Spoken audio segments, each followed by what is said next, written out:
भक्ति करते समय अपने मन को शांत रखना चाहिए और सभी तरह के बुरे विचारों से बचना चाहिए। जो लोग इस बात का ध्यान नहीं रखते उन्हें भगवान की कृपा नहीं मिलती।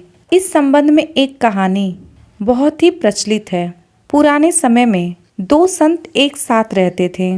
दोनों की भक्ति का तरीका अलग अलग था। एक संत दिन भर तपस्या और मंत्र जाप करता था, जबकि दूसरा संत रोज सुबह शाम पहले भगवान को भोग लगाता और उसके बाद फिर खुद भोजन करता था।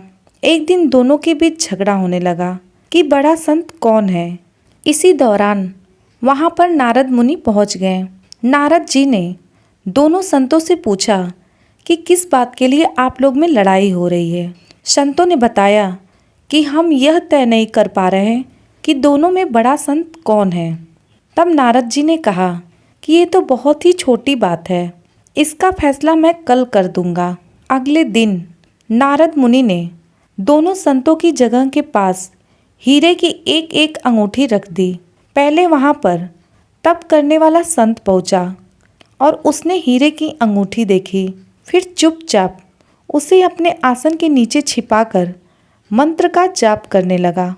उसके कुछ देर बाद दूसरा संत भगवान को भोग लगाने पहुंचा।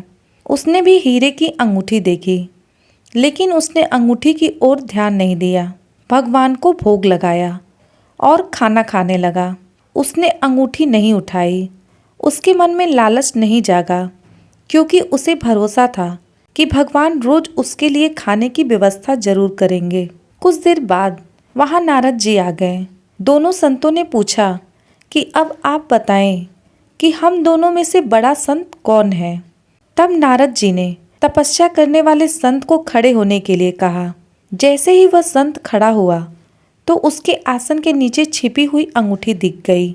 तब नारद मुनि ने उन संतों से कहा कि तुम दोनों में भोग लगाकर खाना खाने वाला संत बड़ा है। तपस्या करने वाले संत में चोरी करने की बुरी आदत है। उसने भक्ति के समय में भी चोरी करने से संकोच नहीं किया, जबकि भोग लगाने वाले संत ने अंगूठी की ओर ध्यान तक नहीं दिया। इस कारण वही संत बड़ा है। इस प्रसंग से हमें यह सीख मिलती है कि भक्ति तभी सफल होती है जब भक्त के मन में बुरे विचार न हो, वह बुरे काम न करता हो।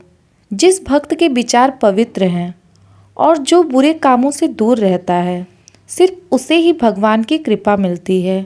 दोस्तों, वीडियो पसंद आई हो तो वीडियो को लाइक करें, शेयर करें और साथ ही चैनल को सब्सक्राइब करें। धन्यवाद।